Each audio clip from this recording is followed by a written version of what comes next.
Donc, si tu te rappelles, Paul, il a prêché, il a parlé. On ne va pas revoir les choses qu'on a vues la semaine passée si vous étiez parmi nous, mais il a donné un message très clair et mené les gens vers la réalité que tu as un choix à faire, un choix à prendre. Donc, comme il dit au verset 40, « Prenez donc garde qu'il ne vous arrive ce qui a été dit dans les prophètes, que les gens... Voyez, vous qui me méprisez, et soyez étonnés et pâlissez d'effroi, car je vais faire une œuvre en vos jours, une œuvre que vous ne croiriez point, malheureusement. » Donc, tu ne veux pas être de ce genre de personne-là qui ne croit pas, ne reçoit pas ce que Dieu offre, ne croit pas ce que Dieu a fait, ou dit, ou propose. Donc, comment les gens ont réagi? Alors, Paul termine donc son message. La réunion, elle est terminée, donc, il semble, et les gens sortent, d'après le verset 42, ils sortent de la synagogue. On te dit, les gentils, les prières, leur demandèrent de leur annoncer les mêmes choses le sabbat suivant, la prochaine réunion. Parlez-nous encore de cela la prochaine fois. Alors, évidemment, tu sais que dans les synagogues, tu as généralement des Juifs, mais dans les synagogues, il y a aussi ce qu'on pourrait appeler, ou ce qu'on appelle dans les Écritures, des prosélytes. On va en parler dans un instant. Mais les prosélytes, ce sont des gens qui ne sont pas Juifs, donc qui sont des autres gentils, des autres nations, des gentils, mais qui là ont embrassé la religion juive. Donc, ils sont comme des convertis. On nous dit que le mot prosélyte, à la base, ça veut dire comme un nouveau venu, une nouvelle personne qui vient comme dans un endroit, ici, la foi juive ou la synagogue et tout cela. Mais c'est intéressant de noter, on ne te dit pas, les Juifs ont été voir Paul et Barnabas, « oui, les écrits des prophètes, ce que tu dis, c'est intéressant, est-ce qu'on peut en parler plus? » Ce n'est pas les Juifs qui font cela, c'est les gentils. Les personnes qui ont commencé peut-être à regarder les écrits de Dieu ou qui se sont convertis au judaïsme. C'est eux qui demandent à Paul et Barnabas, « pouvez-vous nous parler plus de ces choses-là dont vous avez dit, là, ce Messie-là? » Alors tu te demandes, qu'est-ce qu'on enseignait dans cette synagogue-là? Qu'est-ce qu'on disait dans cette synagogue-là? Est-ce qu'on ne parlait pas du Messie à venir ou quoi que ce soit? Mais ces gens-là, en tout cas, des gentils, sont très intéressés, ils ont une curiosité, ils veulent connaître. Dis-nous en plus, dites-nous en plus samedi prochain, s'il vous plaît. Donc, on va revenir puis parler de cela, s'il vous plaît. Donc, au verset 43, on te dit que quand l'assemblée, elle a été toute dispersée, les gens sont sortis puis retournés vers la maison, on te mentionne plusieurs Juifs. Donc là, on te dit des Juifs. Plusieurs Juifs et des prosélytes pieux. Mais c'est cela, c'est des gens qui n'étaient pas israélites, mais qui ont voulu joindre, ont voulu croire le Dieu d'Israël et commencer à lire les écrits des prophètes de l'Ancien Testament, les livres de Moïse et tout cela. Donc, plusieurs Juifs et prosélytes pieux. Plusieurs, ça veut dire combien ça? Ça veut dire plusieurs. Est-ce que c'est 20, 40, 100? Je ne sais pas. Mais ça dit plusieurs.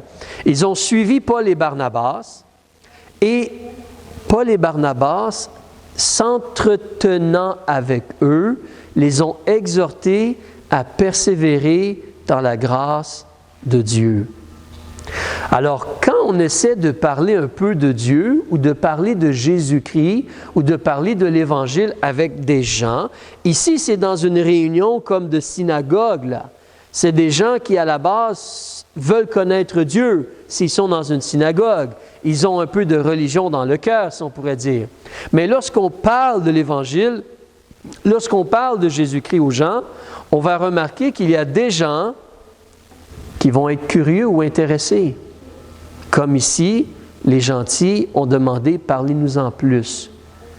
Alors, lorsque nous, on sort et on essaie de parler de Dieu ou de Jésus, il y a certaines personnes qui vont dire « Ah, c'est intéressant, parle-moi-en un peu plus, s'il te plaît. » Ils sont prêts à écouter. Ça peut être des fois juste une curiosité. Ça peut être vraiment, ils sont sincèrement intéressés ou ils cherchent la vérité. Pour l'instant, on ne sait pas. Mais il y a des gens qui vont démontrer un intérêt. Même, tu vois, il y en a qui ont suivi Paul et Barnabas. Donc là, ce n'est pas nécessairement tu rencontres quelqu'un, puis tu dis « Jésus pardonne les péchés ». Ah, attends, tu dis quoi? Là, c'est une autre étape. Parce que c'est comme si tu dis « Jésus pardonne les péchés », puis tu t'en vas ailleurs. Puis la personne te suit. Puis comme « Hey, un instant, hey, attends, dis-moi ça. » La personne te suit. Là, c'est comme l'individu a vraiment de l'intérêt. Il veut vraiment connaître. Il veut venir, il veut suivre, il veut aller avec. Tu te rappelles, c'est comme Jésus, hein? Certains gens le suivaient. Pourquoi ils le suivaient? Parce que Jésus multipliait les pains ou parce que Jésus avait la parole de vie ou le pain de vie? Mais ici, donc, il y a des gens qui veulent en savoir plus. Il y a des gens qui vont suivre Paul et Barnabas. Eux semblent vraiment être intéressés. On va voir plus tard dans l'histoire, ils vont être appelés maintenant des frères ou des gens, des disciples. C'est des gens qui vont vraiment se convertir à Jésus-Christ. Donc, il y a tous les gens qui écoutent dans la synagogue. Certains disent « on veut en savoir plus ». Certains le suivent. C'est comme un entonnoir, hein? Ça réduit la quantité, le groupe réduit. Alors, mais une chose intéressante à noter pour toi et moi, si quelqu'un est intéressé, on devrait de lui en parler plus, n'est-ce pas? On devrait passer du temps et essayer de lui en parler plus. Et même dans certains cas, considérer aller le revoir et essayer de lui en reparler encore. Et si quelqu'un veut vraiment nous suivre et venir et nous suivre où on va, on devrait lui en parler, on devrait lui dire, on devrait lui donner la parole de Dieu et l'encourager, dans notre cas, nous, à lire lui-même la Bible. Et remarquez ce que Paul et Barnabas font. Au verset 43, qu'est-ce qu'ils ont, quand ils discutaient entre eux, de quoi est-ce qu'ils parlaient? Est-ce qu'ils parlaient de qui a gagné la partie de hockey? Est-ce qu'ils parlaient de qui a dit quoi en politique? De quoi est-ce qu'ils parlaient? La grâce de Dieu. Ils les ont exhortés à persévérer dans la grâce de Dieu. Parce que nous savons comment est-ce que Paul et Barnabas ont été sauvés. Est-ce que c'est parce qu'ils étaient circoncis? Non, c'est parce qu'ils ont cru la grâce de Dieu manifestée à travers Jésus-Christ. Donc, lorsqu'on parle avec les gens, l'emphase est toujours la grâce de Dieu à travers Jésus-Christ, le pardon à travers Jésus-Christ, à travers son sang versé. C'est toujours là l'emphase. Et quand quelqu'un est sauvé, l'emphase ne change pas vraiment parce que comment on fait pour vivre notre vie chrétienne? On prend des stéroïdes anabolisants? On boit beaucoup de café. Non, on a besoin de la grâce de Dieu. On a besoin de la grâce de Dieu pour vivre la vie chrétienne. Donc, on a toujours besoin de mettre l'emphase sur l'aide de Dieu, le soutien de Dieu, l'Esprit de Dieu qui veut nous aider, qui habite en nous. Donc, c'est ce qu'ils font. Ils ont des gens qui veulent en savoir plus. Ils ont des gens qui les suivent. On parle de la grâce. C'est ce que toi et moi, on doit apprendre à faire aussi, par l'aide de Dieu. Alors, oui, un instant, s'il te plaît. Si tu es capable de te rappeler la question, on regardera à la fin. Mais si l'on continue au verset 44, là, donc, il y a cette situation-là. Et ensuite, qu'est-ce qui se passe? Le sabbat suivant, presque toute la ville s'assembla pour entendre la parole de Dieu. Wow! Tantôt, on parlait de plusieurs. Là, presque toute la ville, c'est quoi? Des centaines et des milliers, là, peut-être? Pensez-vous qu'à toutes les réunions de synagogue, toute la ville était là? Non. C'est parce qu'il y a des gens qui sont là avec un message. Donc, presque toute la ville. Wow! Il y a beaucoup d'oreilles, là. Beaucoup d'oreilles qui veulent entendre. Comme nous voyons de nos jours, nous en Amérique du Nord, les gens n'ont pas beaucoup d'oreilles pour entendre les paroles de Dieu. Mais comme on va voir en Afrique, les gens ont encore des oreilles pour entendre la parole de Dieu et dans d'autres pays aussi. Mais ici, donc, toute la ville, presque toute la ville s'assembla pour entendre la parole de Dieu. Wow! Mais si, justement, l'ennemi voit que les gens veulent écouter, vous vous rappelez la parabole du semeur? qu'est-ce qui se produit? Hein? Il veut enlever la parole de Dieu pour ne pas que les gens croient. Donc, si presque toute la ville s'assemble, il y a des gens qui veulent vraiment entendre, il y en a qui ont suivi Paul, qu'est-ce qui va se produire? Le diable va venir, va agir, les démons vont utiliser des êtres humains pour causer des problèmes. Donc, on voit au verset 45, excusez-moi, les Juifs, quand ils ont vu la foule, le cœur humain, il a été rempli d'envie. C'est le genre de Juifs un peu comme dans le temps de Jésus. Ce n'est pas des Juifs qui cherchent vraiment la gloire de Dieu, mais peut-être plutôt la gloire qui vient des hommes. Mais ces Juifs-là, ils ont vu la foule, ils ont été remplis de jalousie, ils se sont mis à s'opposer aux paroles de Paul, le contredisant et l'injuriant. Parce qu'on sait, si quelqu'un entend, il pourrait croire et être sauvé. Donc, si on peut enlever la parole de Dieu, ou noircir la parole de Dieu, ou cacher la parole de Dieu, ou mélanger les gens, on a fait un travail. Et ici, donc, les gens, ils s'opposent aux paroles de Paul. Ils le contredisent. C'est une chose de contredire. C'est une chose de dire, non, ce n'est pas vrai ce que tu dis. Prouve-le. Qu'est-ce que Paul a fait? Psaume. Vous vous rappelez le sermon? Il a dit, les écrits disent cela, les écrits disent cela. Monsieur Jean, il a eu ce ministère-là. C'était de l'histoire connue. Si je suis dans l'erreur, prouve-le-moi. Mais eux, ils essaient de le contredire. Juste de le contredire. Évidemment, cela n'a pas nécessairement bien fonctionné parce que c'est la vérité. La vérité a une façon de revenir à la surface, n'est-ce pas? Donc, la vérité, elle est là. Et ensuite, qu'est-ce qu'ils vont faire? L'autre tactique, ils vont injurier Paul. Vous savez, ça, c'est lorsque, comme on sait qu'on n'a pas raison, alors on se met à dire à l'autre personne, « tu es un imbécile, tu es un laid, toi, tu es vraiment un pourri, et ainsi de suite. » On attaque la personne et le caractère de la personne, mais la vérité, elle est là. On n'est pas capable de contredire ce qu'il dit, donc on se met à dire des jurons, à injurier, à mal parler au sujet de quelqu'un. Alors ici, c'est ce que ces gens-là font. Donc, il n'y a pas de sincérité, il n'y a pas d'honnêteté ou quoi que ce soit là ici. Mais ça, c'est ce qui est devant nous. Nous sommes là, et si nous essayons de parler aux gens, certains vont dire, j'aimerais en savoir plus. Certains vont même nous suivre, peut-être pour un certain temps, et vraiment se convertir. Et des fois, ça va faire en sorte que tout à coup, 50 personnes vont vouloir nous écouter. À un certain moment donné, j'étais au Parc Jarry à Montréal. Et généralement, je parle d'individu à individu. Comme ça, on peut parler cœur à cœur.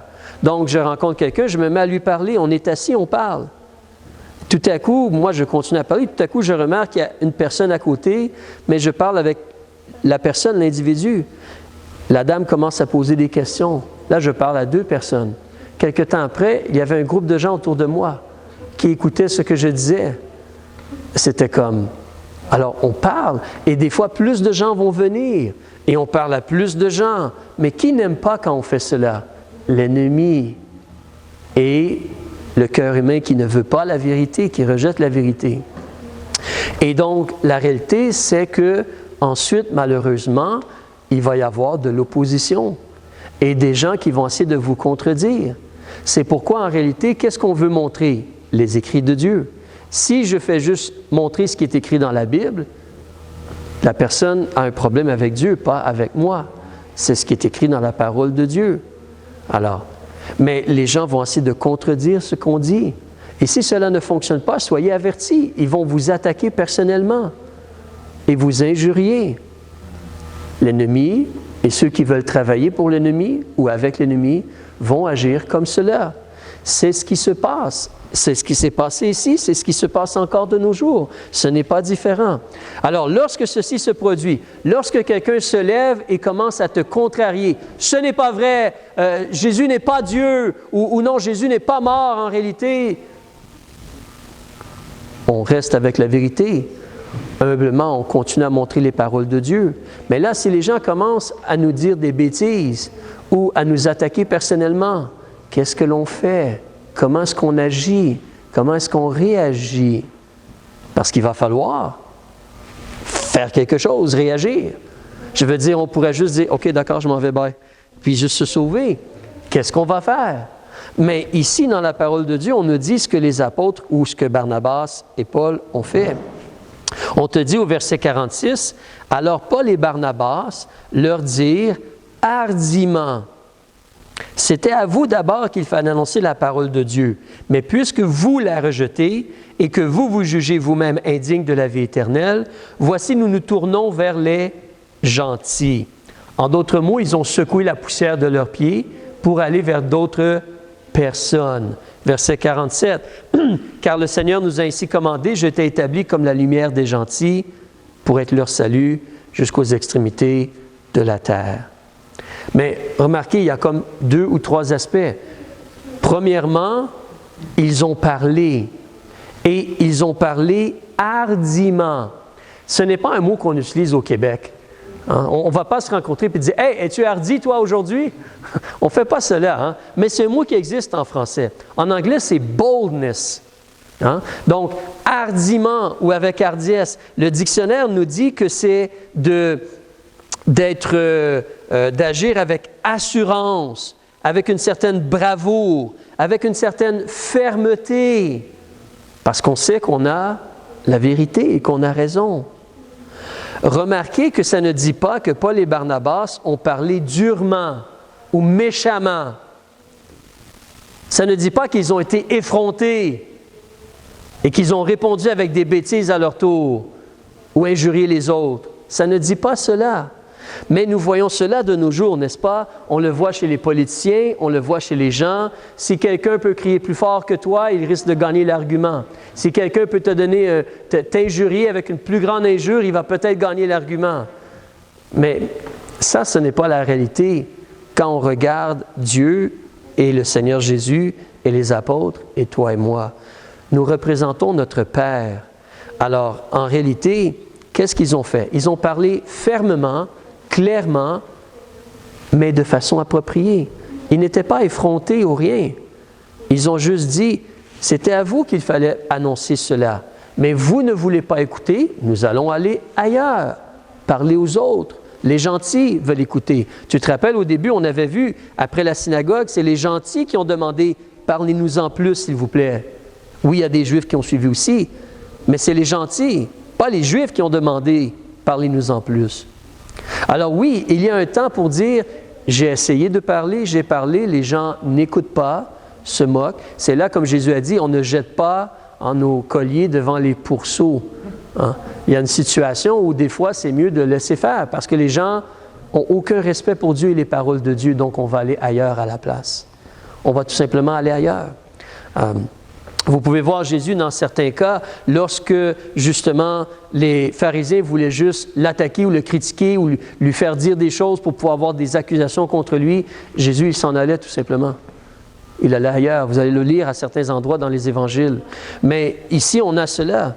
Paul dit, vous ne voulez pas écouter? D'accord, on va aller vers d'autres personnes. Ce n'est pas qu'on ne vous aime pas. Justement, on a assez de venir vers vous. Mais vous avez un choix et une responsabilité. Ici, on ne voit pas une autre réalité peut-être qu'on doit considérer, prier pour les gens. Ça semble s'être produit assez rapidement. J'imagine qu'entre les 2 réunions dans la synagogue, Paul et Silas ont prié, parce qu'on voit ailleurs qu'ils priaient, Paul et Barnabas, excusez-moi, on voit ailleurs qu'ils priaient. Donc, on doit prier pour les gens, on doit plaider pour les gens et prier pour les gens qui disent « dis-nous en plus », pour les gens qui semblent vouloir nous suivre, et même pour nos ennemis, il faut prier pour eux. Mais des fois, il faut tout simplement aller ailleurs. Donc, si l'on continue, on voit qu'on nous mentionne cela, et là, donc, on dit au verset 48, « Les gentils, entendant Paul dire cela, se réjouirent et donnaient gloire à la parole du Seigneur, et tous ceux qui étaient destinés à la vie éternelle crurent. » Ici, je dois faire une petite pause parce que je suis persuadé que plusieurs gens ont des questions concernant ceci. C'est-à-dire que, qu'est-ce qui se passe ici? Qu'est-ce que les Écritures sont en train de nous dire? Est-ce que certains gens sont destinés à la vie éternelle? La réponse, elle est oui, et non. Pourquoi les oui et non? Parce qu'il faut se rappeler, les paroles de Dieu nous donnent toute l'information sur Dieu. Si tu veux pour l'instant garder ton doigt ici, avance avec moi dans la la première épître de Paul à Timothée, au chapitre 2, s'il te plaît. On va revenir dans un instant. Et évidemment, notre désir maintenant n'est pas d'aller à fond sur l'idée de, la prédestination et toutes ces choses-là, mais si tu regardes dans la parole de Dieu au chapitre 2 et au verset 3 et 4, on nous parlait de la prière, et au verset 3, on te dit que cela, c'est à la page 296, vers la fin, oui. Donc, on te dit au verset 3 que cela est bon et agréable aux yeux de Dieu notre Sauveur. D'après le verset 1 et 2, c'est des prières, des requêtes. Donc, c'est bon de prier, comme pour les gouvernements et tout. Verset 4 nous dit, parlant de Dieu notre Sauveur, qui veut que tous les hommes, les êtres humains, tous les hommes soient sauvés et qu'ils parviennent à la connaissance de la vérité. Alors, est-ce que Dieu veut que tout être humain soit sauvé? La Bible le dit clairement. Est-ce que Jésus est mort pour tous les êtres humains? Oui, la Bible le dit clairement aussi. Alors, tout être humain peut être sauvé.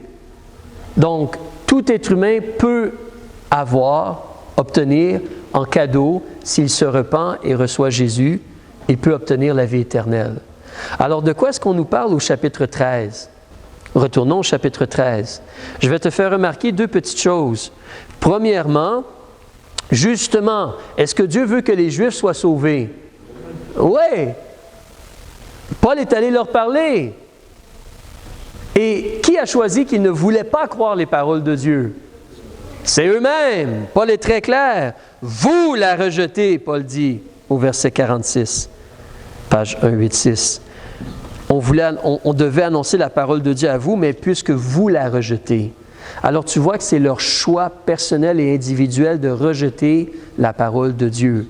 On ne peut pas oublier cela. Pourquoi est-ce que Paul dit dans ce cas-là, ou pas Paul, excusez-moi, mais les écrits de Dieu ici, pourquoi est-ce que l'Esprit de Dieu nous dit que tous ceux qui étaient destinés à la vie éternelle crurent? Il y a quelque chose qu'il faut garder en tête. Justement, l'Évangile va vers les Juifs premièrement, mais est-ce que Dieu veut que les gentils soient sauvés aussi? Est-ce que Dieu a établi que les gentils vont être sauvés? Et la réponse, elle est oui. Elle est oui. Dieu a déjà choisi que les gentils vont être sauvés. Que Jésus, c'est la lumière, pas seulement pour les Juifs, mais pour toutes les nations. Donc, la promesse de Dieu est en train de s'accomplir. Les gentils entendent et les gentils croient. Parce que Dieu voulait que les gentils soient sauvés. Donc, on doit garder ces choses-là en tête quand on lit ce verset-là. Dieu veut que tout le monde soit sauvé et les gentils qu'ils soient sauvés. Et ils ont été sauvés, comme Dieu le demande, comme Dieu le désirait. Et les Juifs ont rejeté le salut de Dieu. Alors, c'est vraiment l'individu qui fait un choix, qui a une responsabilité devant Dieu. Si vous avez d'autres questions sur cela, on peut en reparler par la suite. Mais continuons au verset 49. Alors, n'oublions pas, Paul et Barnabas ont parlé un peu, et certains gens ont demandé de leur en parler plus, certains gens ont suivi, donc il y a des gens intéressés. Ensuite, il y a de l'opposition. Et Paul et Barnabas parlent hardiment et agissent sagement. Ils agissent sagement aussi. Tu te rappelles, on nous parle justement dans la réalité de la parole de Dieu aussi concernant le fait de faire attention et de bien agir. Mais si l'on continue donc au verset 49, qu'est-ce qu'ils ont continué de faire, Paul et Barnabas? La parole du Seigneur se répandait dans tout le pays. Peut-être pas seulement Paul et Barnabas maintenant, parce qu'il y a d'autres personnes qui semblent avoir cru. Mais on continue à donner la parole de Dieu. On continue à semer la parole de Dieu. Alors, la parole, elle se répand dans tout le pays. Et qu'est-ce qui se passe? Donc, au début, quand on a essayé de donner la parole de Dieu, il y a eu de l'opposition. Il y a des gens qui se sont opposés à cela. Là, on en donne encore plus de la parole de Dieu qu'est-ce que vous pensez que le diable va faire et ses cohortes? Est-ce qu'ils vont partir en vacances? Est-ce qu'ils vont décider de plier bagages et d'aller ailleurs? Non, ils vont combattre. Et donc, il va y avoir encore plus d'opposition. Au verset 50, les Juifs animèrent quelques femmes dévotes. Ça veut dire comme des gens pieux, des gens religieux. Des femmes dévotes en qualité et les principaux de la ville aussi. Et ils ont excité une persécution contre Paul et Barnabas et les ont chassés de leur pays. On ne peut pas les taire, on va se débarrasser d'eux dans ce cas-là. Ils ont agi pour les chasser de leur pays. Et qu'est-ce que Paul et Barnabas font? Ils secouent la poussière de leurs pieds et ils vont aller ailleurs, à la ville de Iconium. Ils vont aller à la ville de Iconium maintenant. Et c'est un peu une réalité des fois que si justement tu vas à un endroit et tu veux parler de Jésus et les gens se moquent de toi ou te ridiculisent, on prie pour eux, on essaie peut-être encore de leur parler, mais à un moment donné, on va décider d'aller à quelqu'un d'autre. Et dans certains cas, on va tout simplement changer de ville peut-être, changer de lieu. Parce que ce n'est pas un péché de dire on va aller ailleurs parce qu'ici les gens ne nous écoutent pas ou notre vie est en danger ou quelque chose du genre. Dans certains cas, comme ici, les apôtres ont été ailleurs. Alors, donc, ça dépend des situations. On va voir plus tard qu'ils vont se sauver aussi dans une autre ville. Ce n'est pas un péché agir comme cela. Ça dépend de beaucoup de situations, puis on demande l'aide du Seigneur. Mais dans ce cas-ci, ils vont aller ailleurs. Mais ils ont témoigné et des gens se sont convertis et des églises ont été établies. Parce qu'au verset 52, on te dit clairement qu'il y a des disciples. Donc, certains de ceux qui ont demandé « Parle-nous en plus », certains de ceux qui ont suivi Paul et Barnabas sont maintenant des disciples. Ils sont nés de nouveau, probablement ils ont été baptisés, une église ou des églises ont été établies, ils sont maintenant des disciples. Et quelque chose de merveilleux, on te dit que les disciples étaient remplis de joie et du Saint-Esprit. Là, toi et moi, on peut se rappeler ce qu'on a vu en Matthieu chapitre 5. On est heureux quand on est persécuté pour le nom de Christ. Ces gens-là ici, vraiment l'Esprit de Dieu a... Vraiment, ces gens-là sont nés de nouveau. Vraiment, ces gens-là sont devenus des gens spirituels. Vraiment, ces gens-là sont influencés par l'Esprit de Dieu. Et malgré donc les persécutions et l'opposition, ils sont heureux, ils sont pleins de joie et ils sont remplis du Saint-Esprit. Et ça, c'est le désir de Dieu. Dieu ne veut pas seulement te délivrer du jugement. On parlait tantôt que c'est la grâce de Dieu qui nous sauve, mais c'est la grâce de Dieu qui les aide à être remplis du Saint-Esprit et de joie. C'est la grâce de Dieu. Et c'est là que ça, c'est le désir de Dieu, de faire de toi quelqu'un qui est un enfant de Dieu, qui a l'Esprit de Dieu en lui et qui a le fruit de l'Esprit dans ta vie. Ça, c'est le désir de Dieu, de t'aider avec cela. C'est là qu'on apprend à laisser l'Esprit nous enseigner, nous contrôler, nous influencer, nous aider, demander de l'aide, recevoir de l'aide, sérieusement s'appliquer à lire, s'appliquer à prier. Et on peut goûter cette vie de joie et de plein du Saint-Esprit. Plein du Saint-Esprit. Alors, mais on voit ici aussi la réalité, justement, lorsqu'on donne la parole de Dieu, s'il y a quelqu'un qui démontre un peu d'intérêt, c'est important pour nous de parler avec lui. Et dans certains cas, c'est là la valeur de dire, « Attends, as-tu un numéro de téléphone peut-être? Où habites-tu? » Parce qu'on veut rester en contact avec la personne. Donc, si quelqu'un semble avoir un peu des oreilles pour écouter, tu veux essayer de garder un lien et tu veux essayer de continuer à travailler avec la personne ou semer dans le cœur, dans la vie de la personne. Être un gagneur d'âme. Alors, tu veux continuer à essayer, tu demandes au Seigneur, qu'est-ce que je peux lui dire? Comment lui parler? Tu lui parles surtout de la grâce de Dieu. Mais tu veux travailler avec ces gens-là. Éventuellement, peut-être, ils vont commencer à lire la Bible. Éventuellement, peut-être, ils vont commencer à venir assister à l'Église et tout cela. Certains vont se convertir et devenir disciples de Jésus-Christ. Mais nous devons travailler avec les gens qui ont un peu d'intérêt. Évidemment, il y a des gens qui vont être contre nous, même des gens religieux. Des gens religieux vont être contre nous. Ils ne vont pas être gentils aussi avec nous. Ce n'est pas un jeu de mots, là. Ils ne vont pas être aimables envers toi, ces gens-là. C'est vraiment une haine. C'est là que nous, on doit apprendre à avoir une hardiesse et une sagesse. Tu te rappelles ce que Jésus a dit? Soyez prudents comme les serpents et simples comme une colombe. Alors, tu veux vraiment être sage, mais en même temps être loin du mal. Loin du mal. Tu veux faire attention.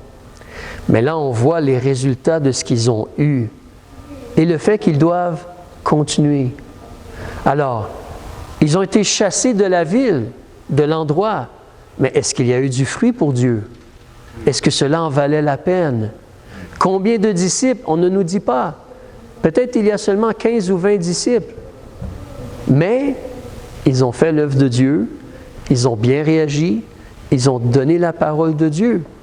Ils ont parlé de la grâce. On se rappelle en Romains chapitre 1, verset 16, nous dit « Je n'ai point honte de l'évangile de Christ, parce que c'est la puissance de Dieu pour le salut du Juif d'abord, du Grec ensuite. » Mais c'est l'évangile, c'est le message, ce que Jésus a fait sur la croix. Alors, pour toi et moi, ce sont des exemples à suivre, ce sont des encouragements, ce sont des avertissements. Il va y avoir de l'opposition, mais il va y avoir du fruit. Continue fidèlement, sème bien la parole de Dieu et il y aura du fruit. On va prier, puis après ça, tu avais une question, Claude. Père, on veut te remercier.